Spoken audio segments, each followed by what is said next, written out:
It is Tuesday, July 2nd, and I finally have a Silica update for you. I know that I said that I would be reporting back in about 30 days, and 30 days came, and I really thought that I needed 60 days. When the 60 days came, I felt like something happened, was a little funny, so I thought I would wait 90 days, and long story short, here I am, ready to finally let you know if Silica really works or not. Hunter's chewing on his ball on my lap, and the air just comes in and out, so sorry about that.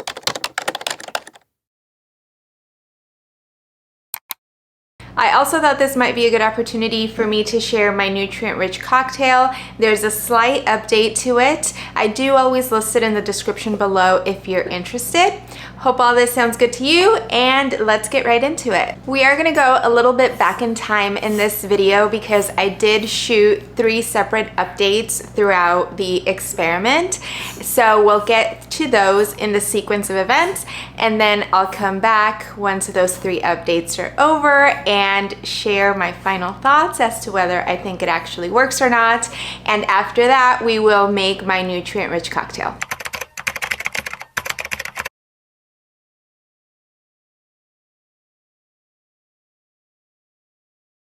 Today is Sunday, February 11th, and we're doing our first official check-in on the ficus triangularis we're trying Silica on. This will be the second watering, and I want to show you what they look like. Let's see if Silica has started working its magic or what's happening, if anything. Super briefly, I didn't do a check-in on the first watering, which was about 10 or 11 days after I repotted them and gave them the first watering with Silica, without Silica, because there wasn't anything really to report, but this is the second watering and I noticed something, so let's just go check them out together. So here we go. They're still in the same spot, getting the same amount of light. This is a southwest facing window, and I don't know if you can tell, but there is significant amount of yellowing. More on this front one versus the back one, but let's bring them out and inspect closer. Here we are. This is the one without Silica, and the one with.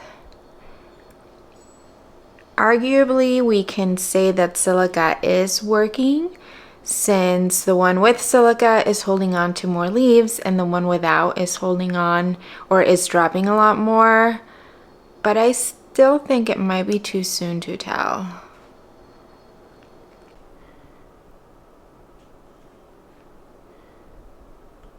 Today's Tuesday, April 9th. Sorry, the washer and dryer are going, which is right next to my kitchen, so you might be able to hear that. But I want to give you a little bit of update on the Silica experiment with the ficus triangularis. I actually am a little surprised to see what's happening right now. I'm not concluding the experiment yet because I will show you and explain. I'm gonna be watering them shortly, but I want to show you what I'm seeing that is kind of surprising me and why I don't feel I can end the experiment quite yet. Would you be able to pick out which one was Silica and which one isn't? I'll give you a closer look. So here is subject number 1. You can see a ton of new growth.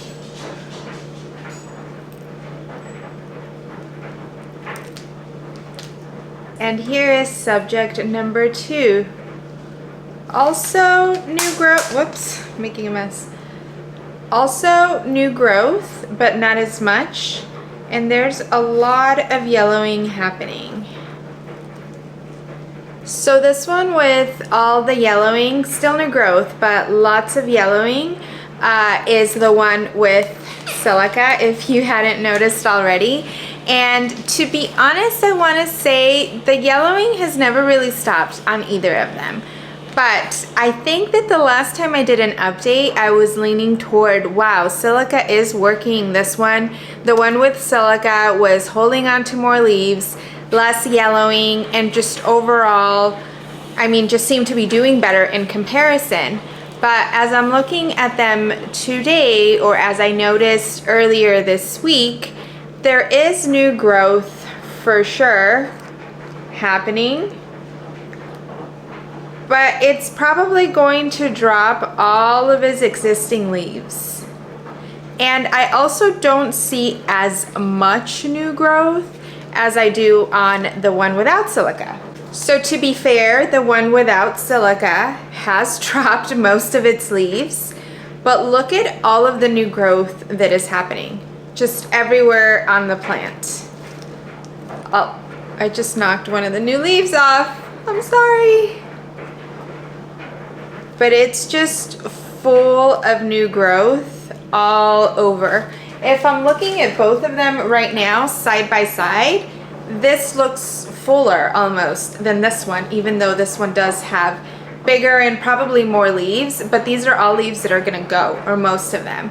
Whereas this are all new leaves that are hopefully gonna stay. So because they've started growing, I think I'm gonna give them a good 2 to 4 more weeks to really see what they do and what the result is after that. I definitely will end the experiment then. You know, I think I'll give them a chance to grow the new growth, see what they're holding on to, and then see what kind of results that we're seeing, if any. Are you ready to see what the plants look like today? This is one. And here's the other. Yeah, neither of them made it. So is it fair to really say if silica works or not? No, and I'll tell you why. I was using silica incorrectly. Whether they made it or not, or how they were growing, I actually don't think had anything to do with silica because I wasn't using it properly. I'd already concluded and found the trees to not be alive for 2 or 3 weeks or so, and I had just been dreading making this video because I just felt like I already knew, even before I knew the information that I know now, that this had nothing to do with silica. So I was more so like, geesh, I should have tried multiple plants at a time so that I could share a better update. Why these plants didn't make it is truly beyond me. I was watching them very carefully. You saw my updates where things were happening, and then all of a sudden, one week, they just dropped all of their leaves. I tried to cut them back. One of them had sap, so I was hopeful that it would come back. The other one didn't, so I knew that that one was gone since then, but I kind of kept it just to see if anything would happen. So what's the thing that I learned and know that I messed up on? Well, it was just yesterday looking at the silica bottle, wondering like how I should use it and what plants I'm gonna try it in, that I found very, very small underneath the ratios to use. It said that you must pour the silica dosage into your clean water jug before adding any other nutrients. Otherwise, it can cause a nutrient lockout and or the silica won't work. As you might have guessed, I was putting my whole nutrient-rich cocktail in first and then adding the silica last. So it's not really fair for me to say whether silica had any kind of impact on these plants or not. I will say that the week that they all dropped their leaves, the one that still had sap was the one with silica. A couple of other things to know. The one with silica grew taller than the other, and the trunk is a little thicker than the one that we didn't use silica on. So again, it's fair for me to assume that silica had zero impact on these plants, or at least negative impact. And perhaps even though I was using it incorrectly, it did help a little. I'm really sorry I screwed this experiment up for you, but I promise I'm not giving up. I have restarted the experiment with other plants and variegated plants so that we can really see if it has a difference in variegation, and then also super spider mite prone plants to see if those really get protected against pests as silica claims. So I promise I will have a better result video up as soon as I know and can see a difference. With that said, let's move on to my nutrient-rich cocktail recipe. I've been using the same recipe for years and it has not failed me. The difference in growth, brightness, the amount of leaves, the size of the leaves is truly remarkable with this combination of nutrients I've been using on my plants. So this is my tried and true recipe that I talk about and recommend all the time. I'm really transparent. I'm happy to share with you if and when I try anything new and whether it works or not. I use this nutrient-rich cocktail on every single one of my potted plants, inside and outside. Well, to be fair, I stopped using it every single watering for my outdoor potted plants just because with summer they require such frequent waterings that I don't know, I don't have it in me to make that much that often. And I'll just say this is what works for me. You might feel it's a little extra. Feel free to take what sounds good to you and leave the rest. To start, I use a 3-gallon water jug with like an automatic dispenser thing. If I'm not using silica, I will pour all my nutrients in first and then fill with water. If I am using silica, then I will fill the jug first and then add silica before I add the rest of my nutrients. I start off with a good fertilizer. I have been using Foliage Pro 936 for a really long time. This is one of the very few fertilizers that has all 16 nutrients that a plant needs. There are many fertilizers out there that also have an NPK, which is the 3 main nutrients that a plant needs, but then they'll have like 9 of the nutrients that a plant needs versus all 16. Foliage Pro is one that we know has all 16 of them and it focuses on foliage.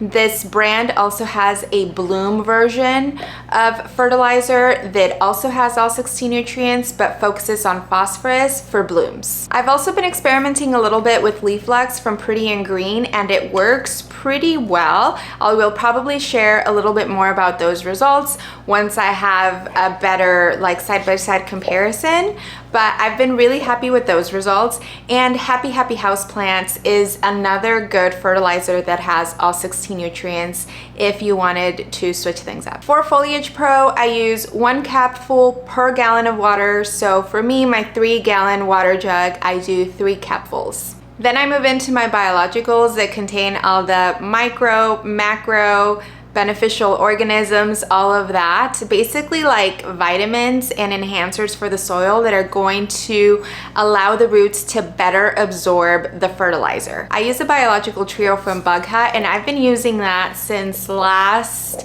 April, and the difference I saw in my plants, I mainly started using it with my outdoor plants because they needed a big rehab after the winter, and I will insert some footage of like before and after because I just could not believe the vibrancy, the size of the leaves, how much they grew, and how quickly they recovered from just being outside all winter long. Here's an example before Bug Hut, tiny leaves, after huge, bright, beautiful leaves. Here's another example before and after. And check out these tri constellations. I got them 1 week apart, about the same size. One's on Bug Hut, the other isn't. This is the newest leaf on the one on Bug Hut. The leaf is still growing and hardening. And this is the newest leaf on the one not on Bug Hut. Also, check out the difference in leaf size. It's huge. Here's another before, after, and my pride and joy before and after. The trio includes the enhancer, booster, and de-stressor, and they all have their function for the plant. It's hard to pick if you were just going to use one of those biologicals, which one it would be, because they all have such great and unique benefits for the plant.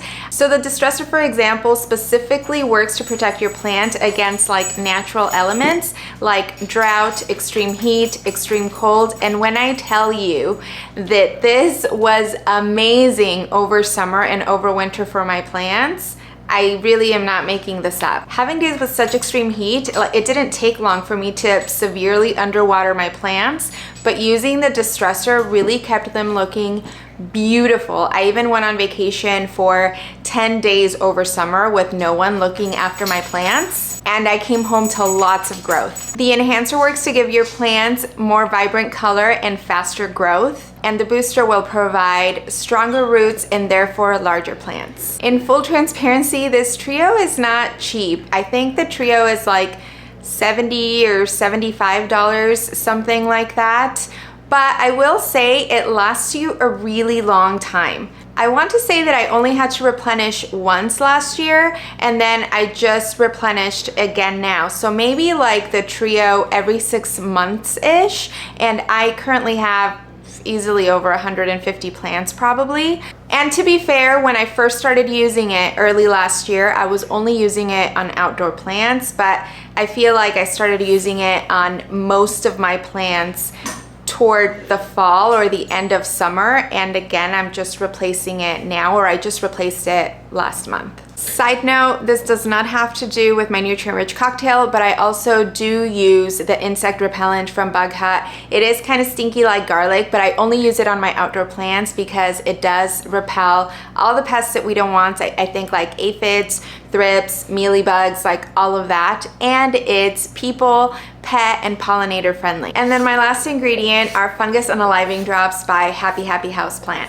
I believe there's a version you can also get on Amazon. I haven't tried that, but ever since using those drops, I've seen a significant difference in fungus gnats in my collection. The key is you do have to use them every watering. So consistency is key, but it takes so little for, you know, your gallon or jug of water. It's worth it, and also that little bottle goes a long time. And that's my nutrient-rich cocktail. I will also note the silica that I'm using down below in case you're interested. And again, I'm still using all of those nutrients and the fungus unaliving drops. When I use silica, I just pour it differently. So just make sure that if you're using silica, you fill your water jug, whatever, first, add silica, you know, mix in, and then a few minutes later you can add your nutrients. A quick note about the fungus unaliving drops is that I also use it in my water to keep my moss poles wet or moist so that no fungus gnats will start making a home out of my moss poles. And then I do use my nutrient-rich cocktail to water the actual moss in the moss poles when it's time to water the entire plant. A quick note on pond, I use my nutrient-rich cocktail for all of my plants, whether they're in soil or pond, and whether it's lechuza pond that has the slow release fertilizer or my DIY pond that doesn't have slow release fertilizer. I don't usually add any nutrients to my propagations unless something has been living in fluval stratum or perlite for a really long time and there's a lot of roots happening in there, then I might start also filling that reservoir with my nutrient-rich cocktail. This is gonna be it for today. I would love to hear from you. Have you tried silica? I would love to know what your experience has been with it. I will also link my first video where I set up the experiment talking more about silica, what it is, and what kind of silica you should be looking for. Of course, I'll list everything I talked about down below, and I'd love to know if you have any questions or just chat with you down in the comments below. Again, I'm sorry that the silica experiment was a big fail on my part. I promise to make it up to you and come back to you with a more adequate experiment and result very soon. Thank you again for spending your time with me, and I will see you very soon. Bye.